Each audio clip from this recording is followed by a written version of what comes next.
I, 21F, reminded my boyfriend, 21M, of our anniversary 3 times and once the day before, and he still forgot and is hanging out with friends. Hi, my BF and I have been together for more than a year but have only made it official for a couple of months now. We are both college students and it took us a while to call each other BF and GF because he said he wasn't ready and wanted to focus more on his mental health. When we started dating, I told him I don't care about monthly anniversaries but do care a lot about the 100 days and yearly. I'm Korean American and 100 days is a Korean tradition, so even though it's cheesy, I care about it. BC I grew up hearing my Korean cousins talk about their 100-day anniversaries. He's very forgetful, so I said I would remind him. Our 100 days is today but it's winter break and I'm an out-of-state student, so we said we would watch a movie together over FaceTime. I reminded him 3 times this week, once being the night before, and he had no plans for today as of 3 days ago. The day is almost over and there were no texts, so I just texted hello and he said hi back and asked what I was up to and said he was high with his friends. No mention of our 100 days. I just said to have fun and didn't mention that he forgot because I didn't want him to have a bad high. I feel like I have thoroughly communicated with him and I have tried my best to not set myself up to be upset, which is why I reminded him the night before in addition to the other times. Some background on my BF. He is one of those guys where he doesn't beat around the bush and everything he says is truthful. He goes with the flow and loves to stay in but will go out with me the few times I ask. His only love language is physical touch, so his ideal date is lots of food, cuddling, and forehead and cheek kisses, which I love too. He doesn't like sweating in his sleep, but even in the summer he will want to cuddle when he's already kind of sweaty. But he is a terrible texter and caller. We see each other once a week and in the beginning we said once a week was okay as long as we FaceTimed a couple times. We did that for 2 months and then he slowly stopped calling me first. When I brought it up he said he just forgot, and again he is very genuine and truthful and would have straight up told me he is losing feelings if that was the case. Told him I was tired of initiating but we still went 5 days without talking and longer if I didn't reach out first. Has anyone been like people like him? Though I know he means well, and the 100 days may seem silly, I've established that it matters to me and how I don't like feeling like I'm in a part-time relationship. I think I've reached my limit. Too long didn't read. I told my BF I care about this particular anniversary and made sure to remind him multiple times, even the night before, and he still forgot and then made plans with friends. There's no excuse for forgetting something like that. I mean, there's probably only so many dates that you need to remember: birthday, anniversary. If he's not remembering it, he's not forgetful, he just doesn't care. Do yourself a favor and leave him. Girl, please break up with him while it is still early and you guys haven't dated too long yet. I hate when guys give the excuse of being a terrible texter and caller. If he really loves you, he will think of you often and want to see you as well. Yet he goes on 5 whole days without even reaching out to you at all. That is so ridiculous. I wonder how long he will take to initiate if you don't talk first. You should test that out and see. Do you mind if I ask if he is Asian as well or not? I am just curious. This similar situation happened to a friend of mine who was in long-distance relationship. He slowly started texting her less often and long story short, turns out he was cheating on her. I am not saying by any means he is cheating on you in this case, but I am just saying that when a guy doesn't talk to you as often anymore, something certainly is up. If he merely just forgot about your existence, that is even more of a stab to the heart. I suggest you to talk to him about it and say that he forgot about your anniversary and his lack of communication, and it is really making you really heartbroken over it. If he doesn't seem to care and breaks it again,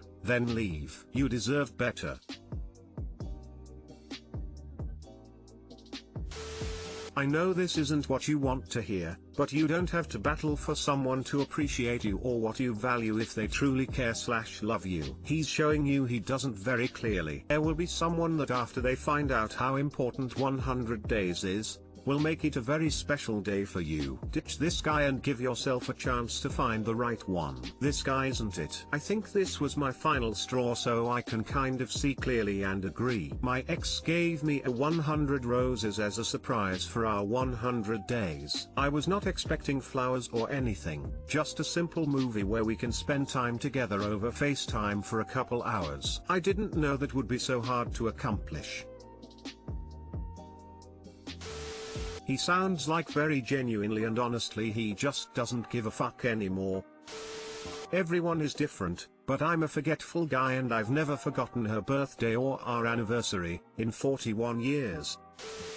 I, 27F, really like a new guy, 22 meters, but my mother, 60SF, doesn't like our age difference. My mother always tries to break up my relationships for one reason or another, so I haven't really dated too much. I'm really close with her, so it's hard, but when she is unhappy she flips and does everything in her power to get her way, so I usually just try to go with the flow to not upset her. I know I can make my own decisions, but it's hard because I do want to please her and I don't want to strain our relationship. How do I handle my mother at this point in my life? Thanks in advance. TL Doctor, my mother always seems to have a problem with my potential partners for one reason or another and flips until I stop seeing them. You refuse to talk about it. You say this topic is off limits. I'm not going to discuss my love life with you. Then you enforce that boundary, kindly not firmly. If she brings it up, you say, Mom, I told you this is not up for discussion. If she insists, you say, I'm going to call you back when you're ready to change the subject. You say you are really close to your mother and that she always tries to ruin your romantic relationships. One of those things needs to go. You either need to start distancing yourself a bit from your mother so she no longer can exert her control over you, or you need to stop trying in romantic relationships. Your mother has some odd attachment to your relationship and is preventing you from having relationships that will naturally see you stray a little further away from her. That isn't a healthy dynamic and needs to be ended if you want to have fulfilling romantic relationships. Your mother shouldn't be restricting if you can have a BF or not at 27, say to her an adult, and if you like a guy your mother shouldn't have a say in it. I mean this is the kindest possible way, but maybe your mother has kept you on ice, and slowed your entry into adulthood by controlling your relationships. If that is true, you may actually be well matched with someone 5 years younger. It is time to make your own decisions. You will make some mistakes, but we have to figure things out for ourselves. Realize that her saying something does not make it law, and that her disliking a decision doesn't make it wrong. My question is, why does your mother have so much power and control over your life at 27? My 23 meters, cheating ex 24F is texting me abuse along with her friends. So me and my ex had been going out for just over 1 year when I found out she was cheating on me. When I confronted her she stormed out. I hadn't heard anything from her until Christmas, when I woke up with about 5 texts from her telling me that she didn't just cheat on me once but several times, and that some of the people were my friends. I was already feeling depressed because I found out about the cheating recently and I was having Christmas alone. She also sent me links to 2 porn videos where she is having sex with other guys. They were both hotter than me, because of course they were. So my self-esteem was at an all-time low. Then after I blocked her she got her friends and 2 of mine to text me abuse. I am no longer friends with these people. I have blocked them, but now I am getting emails from about 50 different email accounts that are mostly fake, calling me fat, ugly and more. I cannot get rid of my email accounts because I work at home and I get my work through emails. My mental health was already shaky at best, but now I am getting suicidal thoughts daily and my counselor doesn't do Zoom meetings. I am feeling alone and depressed, and me and my family parent on talking terms, so I am completely alone. Any help would be appreciated. Too long didn't read. My ex and her friends are emailing me abuse and making alternative email accounts, so I cannot block them. I am completely isolated and need help.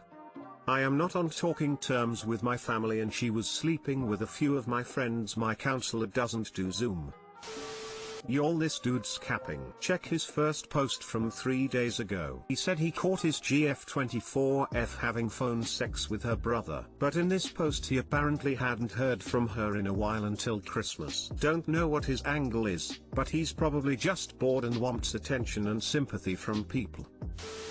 Get a hold of your therapist immediately. Speak openly and honestly with them. Work through your pain and be better for it. Block all the numbers. Place your spam filter on high. Don't open anything unless it's work related. Remove her from your life. Thank you so much for everyone posting such nice comments. I am going to meet a lawyer over Zoom tomorrow and have arranged a new counselor. Thank you for the advice. I am feeling better just reading the comments. I hope everyone has a really nice day and is more successful than me when it comes to relationships. I had no idea Reddit could be so wholesome.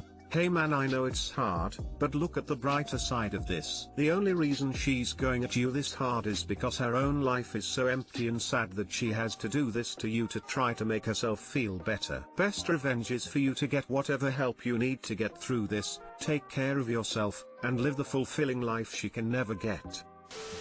Ask your counselor to recommend someone who does do online calls. Where are you based? There may be something like the Samaritans if you want to talk through it with someone. That kind of harassment might also be against the law. I'm really sorry you're going through this. You don't deserve it, and it's more about what's going on with her than any reflection on your worth.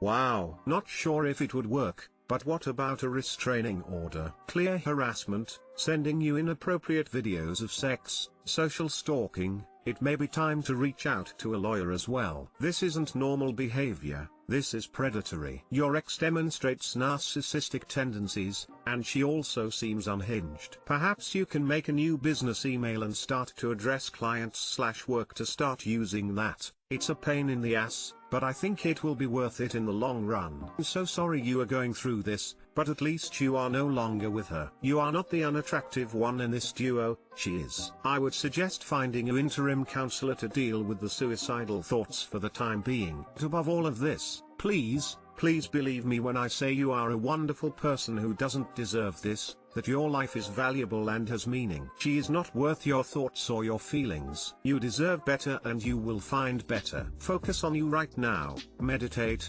exercise, journal to get your feelings out so they don't take up residency in your head. Continue to ignore her and her friends. Narcissists love attention, so deprive her of it. The best way to show she doesn't matter anymore is to live your life the best you can. Best of luck, op.